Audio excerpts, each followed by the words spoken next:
Hello again, Internet lovelies. It's Bella back. Today I'm going to do kind of a follow-up video to the my coming out as transgender video. A lot has happened since then, and a lot of people have been asking about how my transition is going and so forth. So, just to recap, I did decide on New Year's that I was going to come out as transgender, and January, I went and I got on hormones. I was on a testosterone blocker and I was on hormones. After my first blood test, everything was looking good. My estrogen levels were still very low, so they did up my dose of estrogen. So I was on 2 pills of estrogen and 2 pills of the testosterone blocker, and I was on it for about a week. And this was, I want to say, it was June, July. I kind of forget the timeline. So after being on my double dose of estrogen, I was still at work. I still, of course, work as a guy. I haven't come out to pretty much anyone at my job about being transgendered. People I'm closest to, who I see outside of work, know, and a couple of my coworkers who found me on social media. They haven't asked and I haven't said anything, but it is what it is. So, so yeah, I was, living my life as much as a woman as I can. Obviously, I was starting to look into hair removal, because covering the 5 o'clock shadow with makeup is hard, and, it looks cakey after a while. People, you want to make things easier. Part of transitioning is a physical transformation, because obviously, you're becoming a woman, you don't want to look like a man, especially, it's hard when you're dating, which we'll talk about that. So, anyway, so about, I want to say 3 weeks after they had up my dose, I started getting pain in my leg. At first I thought I had pulled a muscle, so, I just put some Tiger Balm on it and just went about my day. So the pain started on a Sunday. By Thursday, I couldn't walk without limping. So I remember one of the first things my HRT doctor, which is hormone replacement therapy doctor, what she had told me is that one of the possible side effects of being on estrogen is blood clots.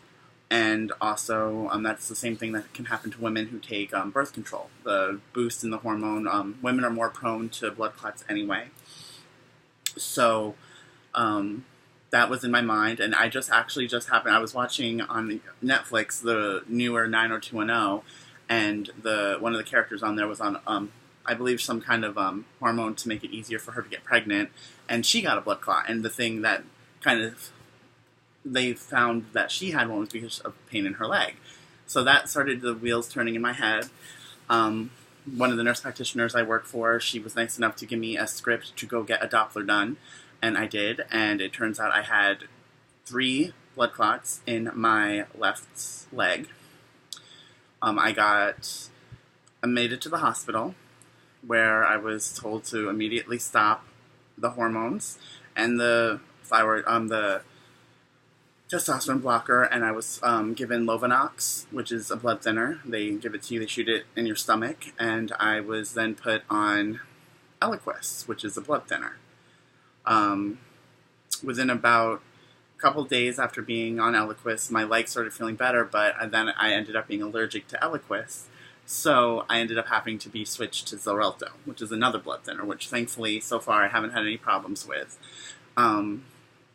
The reason I chose the Eliquis or Xarelto in the first place is because when you're on blood thinners and certain ones, you have to go get your levels tested a lot, and you got dietary limitations, and the risk of bleeding is more severe. The Xarelto I'm on now has a very low risk of developing a bleed, like a GI bleed or an intracranial bleed, which are dangerous, and I don't have to go get my blood taken all the time. The only bad thing about being on the Xarelto is sometimes, like, I accidentally cut myself the other day, and I almost had to go to the hospital, because if it doesn't stop bleeding, you have to go to the hospital to get it taken care of, but luckily it did. So, anyway, I got I had to stop the hormones. After I got out of the hospital, I followed up with a hematologist who basically told me that the blood clot can take anywhere from 6 months to a year to dissipate, so I would be on the Xarelto at least that long. And I followed up with my HRT doctor, who obviously discontinued my hormone. She did say that I could continue the testosterone blocker, but I didn't, only because when I also went to my hematologist, they told me that my potassium levels were high, which is a side effect of the testosterone blocker I was on. So, needless to say, I'm currently not on hormones. My HRT doctor did say there were other options that we could explore, but I have not yet. I planned on waiting until I get cleared by my GI doctor and I'm able to stop taking the blood thinner to look into other things. I pretty much had to put everything that I had planned for my transition on hold.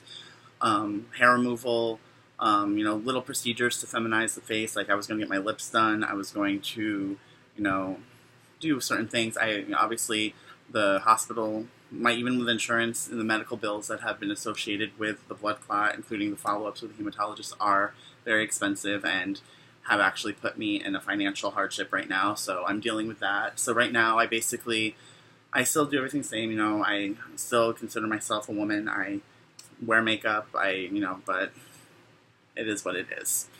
So, that's where I am with my transition as of this point. It's been kind of hard, it's a struggle, it's an internal thing, it's hard to explain how it feels to be in this, permanent, free, and, people are like, well, at least you're yeah, but, it's to come so close to finally being happy, but amongst all that, I did meet somebody who I really liked, who was honest that he wasn't sure he was up for a relationship, and, it's been back and forth, but recently he made it clear that he's still seeing other people, so I've decided for my own sanity at this time, I'm just going to pull away. He's a really great guy, he deserves happiness, he never lied to me, so I can't be mad, but I'm still sad, so that's pretty much it with, my life, romance, if anyone has any questions about anything, transition-wise, or any, feel free to ask, and I can address in a different video. As far as the future of my YouTube channel, I know it's been a lot of changes. I used to be a Star Wars only channel that I did collection videos, which I'm still going to do collection videos, because that's still one thing I'm passionate about, is collecting. I'm a geek, I'll always be a geek. But I also want to, as you probably saw from my last couple of videos, I did a haul video, which did have geek stuff in it at the end, but the bulk of it was makeup, and also I did the Jeffree Star lipstick review, basically. I know that right now my subscribers keep going up and down because a lot of people who are subscribed to me for being strictly a Star Wars channel, I don't blame them. Obviously, I plan on doing a couple more videos in the next couple days. I want to do my thoughts on the first half of Season 7 of The Walking Dead. I have a haul. I want to do more makeup swatches for some of the products I got. I just discovered this new brand of liquid lip. It's by Milani, and they're metals. So I bought 3 today, and I'm wearing one right now. It's a gold, so it's light, but I'm in love with them. I went and I couldn't find any more in the store, so I went and ordered the other 7. So as soon as I get all 10 in possession, I'm going to do just a video where I swatch all those. I just want to do a bunch of different videos. I don't want to be a beauty channel. I don't want to be 100%. I want to be just like my life. There's different facets to my personality. So obviously with viewership, if I find a viewership, it will be in the middle of people who, some people are going to want to watch my collection videos, some people are going to watch my beauty videos, some people want to watch me just talking like this, So, I'm going to keep doing it because I enjoy making videos just because it's fun for me. I don't expect to ever be a huge channel, but if I do, that would be great too. Who knows? I would love to be one of those people who can live off YouTube, but anyway, thanks for watching. If you are, please like, comment, subscribe, all that good stuff. For anyone else who's going through a transition and wants to share that with me, I would love to hear your stories. You can inbox me. And until next time, be good to each other.